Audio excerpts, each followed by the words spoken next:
Shemai, hello. My name is Benjamin and I'm doing a series for you about Stefan Cel Mare, Stephen the Great, this guy. There will be a short series for this fellow, Stefan the Great, who became voivode over Moldavia. That's prince, basically. And he reigned for an incredible 47 years. In this video, we're looking at the later reign of Stephen the Great, Stefan Cel Mare.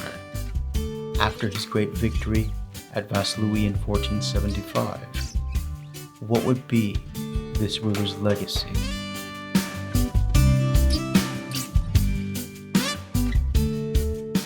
Stefan Cel Mare, Stephen the Great, had won a great victory over the Ottoman Empire in January of 1575 at Vaslui. See my video on the battle. From this victory, he immediately set out to build a Christian coalition against the Ottomans. But the European powers were not forthcoming. He went to great effort that year to create a lasting and eternal peace with the King of Hungary, Matthew Corvinus. And though there was peace, Hungary would not give Stefan active military support. The Sultan Mehmed II came back a year later with an even bigger army, 150,000 men, according to some sources. But it was probably less, maybe 100,000 seems likely. However, his Tartar vassals attacked from the east, and the Sultan had come up from the south.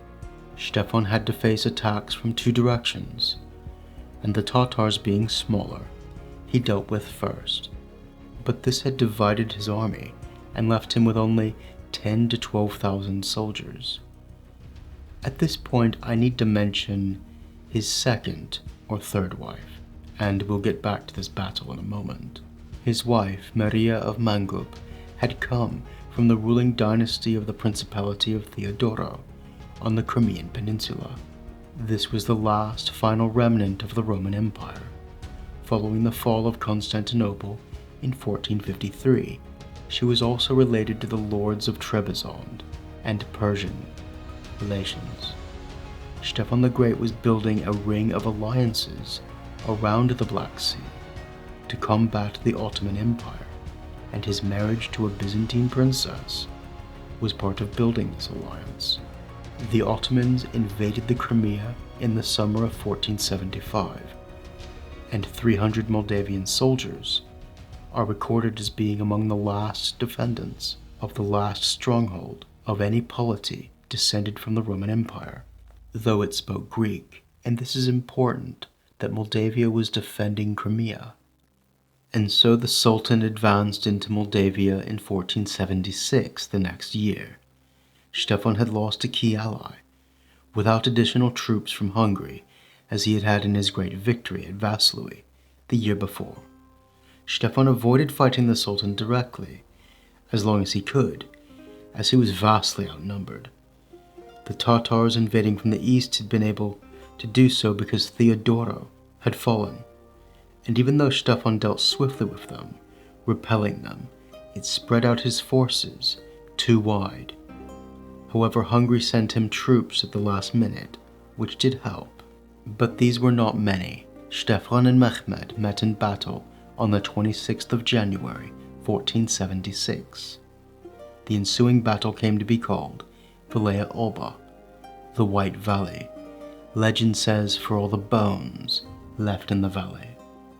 And as important as the battle was, an Ottoman victory over Moldavia, this video is not just about this battle.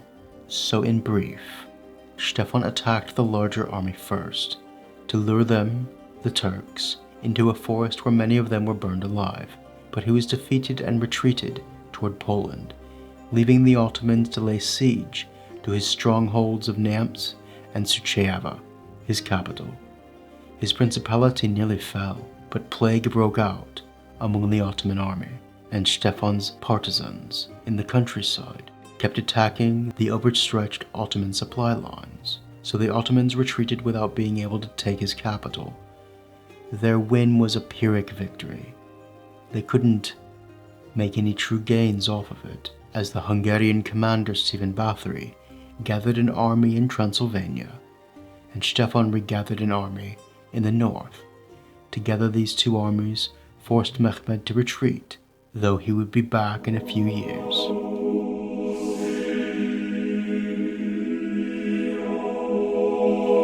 After the Ottomans left, Stefan became more clearly militant in his Christianity, a crusader over Gregorian Armenians, Jews and Hussites in his lands. This was necessary to unite his lands in the face of the Islamic threat he knew he would have to face again. And whilst yes, I accept for Romanians today, this is a moment that saved their country from the Islamification suffered by Serbia, Bulgaria, and Albania. This was also, for my own Jewish persuasion, not a good moment for Jews, because Stefan used economic warfare in this moment of peace with the Ottomans by persecuting any type of merchant coming from the Ottoman Empire. And since Jews were restricted in what they were allowed to make money off of, Jews led largely merchant professions. However, this was not directed at Jews, and I must state that clearly. His intention was not to attack Jews. This was aimed at Ottomans. It just happened a lot of Jews had fled to the Ottoman Empire from other parts of Europe. In fact, one thing standing out about Stephen the Great's reign is that there are several examples of Jews in his government and his court system. But I digress. Stefan developed an internal tax system, where cross-border customs were paid to him. At Czernowtsi for the Kingdom of Poland, Kilia for the Ottoman Empire, which looks like he was intentionally laughing at his enemy by forcing them to pay him at a fortress they wanted, Chetitea Alba for Crimea and the Tartars, Adyud for Hungary and Wallachia. His capital, Suceava, took all the import duties. During this time of financial growth, he sent his diplomat, Johann Semblock, to the Republic of Venice and the Papal States. The fact that Semblock, along with other diplomats, was Byzantine and several of his officers were Jewish is no coincidence. Stefan avoided, time and time again, giving his boyars, his nobles, too much power. After all, they had betrayed and killed his father when he was a boy. He was not going to forget that. He centralized his government with speed and cruelty. Boyars who were rebellious, he impaled, and hired mercenaries to guard his castles rather than to trust them. He minted his own coin, the Moldavian grosz, which was more of a political weapon than for any economic need. It was a stately way to declare Moldavia's independence from Ottoman influence. Around this time he also began writing the history of his reign. In 1479, to strengthen his position, Stefan signed a treaty with Poland, promising fealty to Poland if King Casimir IV asked for it. This would cause issues years later, but for now it was a good bargain. He also renewed the tribute paid to the Ottoman Empire in 1480 to keep the peace for a bit longer. He also invaded Wallachia in 1480, with his renewed Ottoman tribute preventing a larger war, to remove Basrab Çiltanar. But Basrab came back with Turkish support. However, Stefan did not like him, so he invaded again and killed him, putting Vlad the Monk, Kuluguru, on the throne. But Vlad was forced to accept Ottoman control over his foreign affairs, suzerainty. Stefan had failed to secure Wallachia as an ally and buffer between him and the Ottomans. In response, he fortified his frontier and built an alliance with Ivan III of Russia, Grand Prince of Moscow. The reason I tell you all these things, from financial reforms to diplomacy, restraining the boyars, or impaling them, and stabilizing his lands, is because all of these things had a common aim. He was preparing for war against the Ottoman Empire, and needed time to gather his strength. The Sultan Mehmed II had died in 1481, and following the Sultan's death, his two sons, Bayezid II and Kem, fought for the throne, This brief infighting of his Turkish enemy is why Stefan took the chance to place Vad Kaligurul on the throne of Wallachia. But after Wallachia had been lost to Ottoman suzerainty, the Kingdom of Hungary under Corvinus agreed to a 5-year peace treaty with the Ottomans. The King of Hungary was, after all, at war with the Holy Roman Empire in the west, and did not have time to worry about the Turks. Or more vital for our discussion, Corvinus could not afford to help Stefan in Moldavia as he had in 1475 in his victory at Vaslui. And so in July of 1484, after years of Stefan trying to delay the war to gather strength, the Ottoman Sultan invaded Moldavia in July of 1484, capturing Kilia in a lightning-fast attack. The Sultan's vassal, Menli Giray of the Crimean Khanate, invaded from the east and took Cetatea Alba for his suzerain, the Ottoman Empire. Stefan was not able to retake them after the Sultan's swift offensive. His principality, despite all his reign's earlier gains, would from this point forward no longer be a maritime power. The Sultan did not leave until Stefan came to pay him homage, an insult to Stefan more than any political gain. Around Stefan, the politics were shifting. King Casimir IV of Poland did not get on with the Ottomans. Stefan would be squished between Poland and the Ottoman Empire, so he turned to Hungary for aid, offering Hungary a military alliance against the Ottoman Empire, who Hungary had defeated in the Battle of Kénymezzo in Transylvania 5 years earlier. King Corvinus was not a friend of the Turks, but to avoid the possibility of a war on 2 fronts, he chose not to support Stefan with weapons and men. But he did show Stefan understanding that Moldavia faced conquest by the Ottoman Empire, so he gave Stefan estates in Transylvania, at Chicheu, and Cetatea de Bolta, places he could escape to find refuge. The next year, in 1485, the Polish-Turkish War began, and it would last for 18 years, on and off. Stefan the Great was sucked into this war, or at least its politics. The war in itself would be an entire video, and Moldavia is my focus, not Poland. But what we need to know is that the Turks controlling the Black Sea threatened Polish trade routes. With Poland preparing for war, and an invasion of Moldavia to fight the Turks, Stefan traveled north to Kolomea to secure Casimir's support, agreeing to kneel before the King of Poland in private. But when he did so in a tent, the curtain was drawn back to humiliate Stefan, so that people saw him kneeling. For now he had to play along, but he would have his revenge over Poland in the years to come. Whilst Stefan was gone, however, the Ottomans broke into Moldavia and sacked his capital, Suceava, and put a pretender on the throne, Petru Hronoda. Now with Polish allies, Stefan rode back south. The Polish king wanted him to attack the port of Kilia to open trade, before fully liberating his own principality and quelling his own internal disputes with the pretender Hronoda. He defeated the Ottomans in battle in November of 1455 at the Battle of Katlabuga, but he could not fully capture Kilia because his supplies were running low, and the pretender Hronoda was riling up rebellion in his principality. Hronoda had fled to the Ottomans for additional support, and they accepted, even though Stefan had just defeated an Ottoman invasion. He went back towards Suceava to reinforce its defenses when Hronoda and an Ottoman army advanced up the Siret Valley toward him.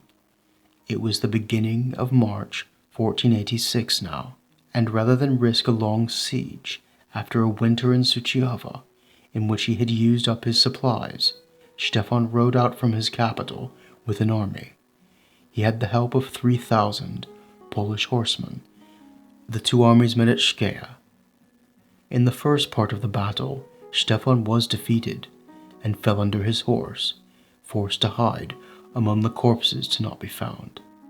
2 boyars found him and saved him, The one who gave his voivode his horse was named Price, and for this saving his life, Stefan made his family, Movila, nobles, who became a powerful family of lords over the following century. The other boyar insisted he leave the battlefield and helped to identify Hronoda, who Stefan had his head cut off, who was then able to rally his army, push back, and defeat his enemy's army. The enemy fled in disarray without their leader, and Stefan signed a 3-year truce with the Sultan. It is after 1486, with a peace established between Moldavia and the Ottoman Empire, that Stefan turned inward to focus on religion and his legacy. It seems his coming close to death in Skea made him value his own mortality, and he turned more closely to God. He built an impressive list of churches after this time, some of which include Milișuți, which was destroyed later, Pătrăuți, Sfântul Ilie, Voroneț, Vaslui, Iași, Râlau, Borzești, Huși, Dorohoi, Valea Oba, Tăzlau, Neamț, Piatra-Neamț, Volovac, Dobrovac, and others.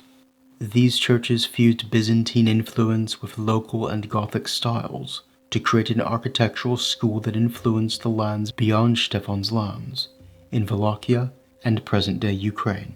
He had Church Slavonic chronicles written, and the monasteries built around his churches created a new generation of educated and holy men.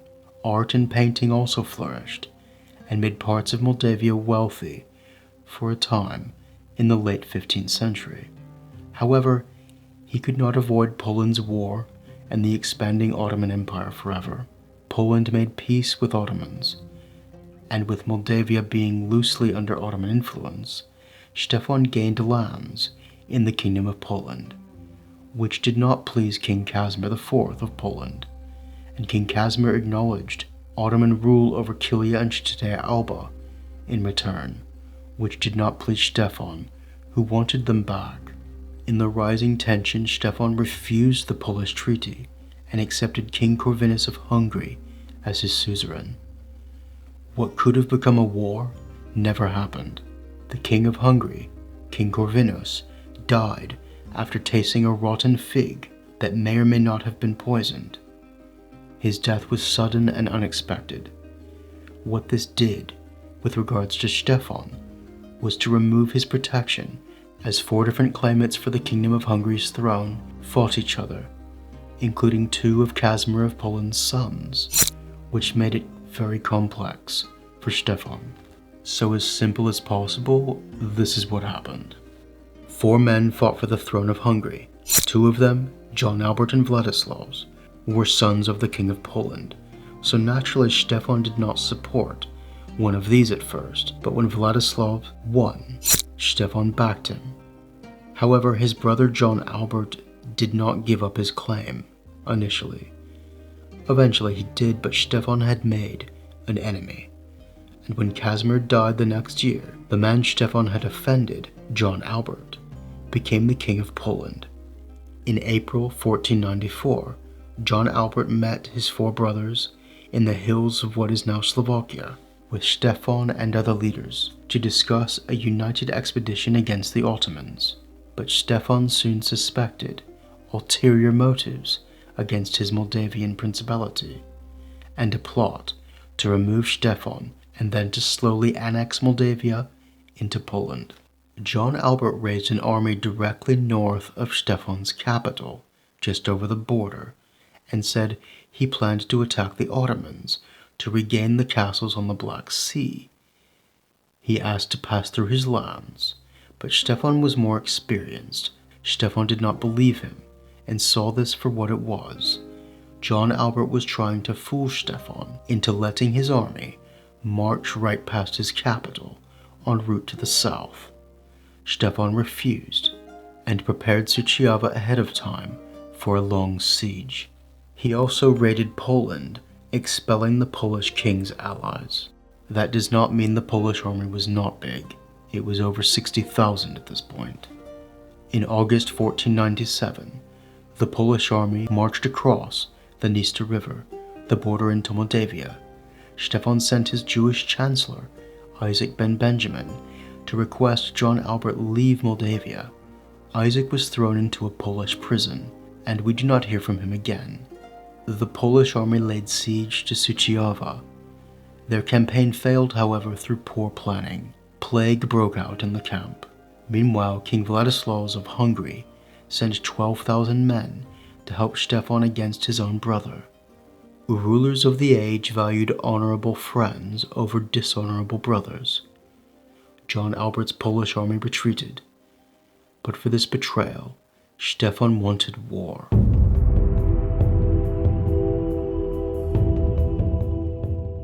The Polish army of the time was experienced, had far better armor and military technology than Stefan's Moldavia.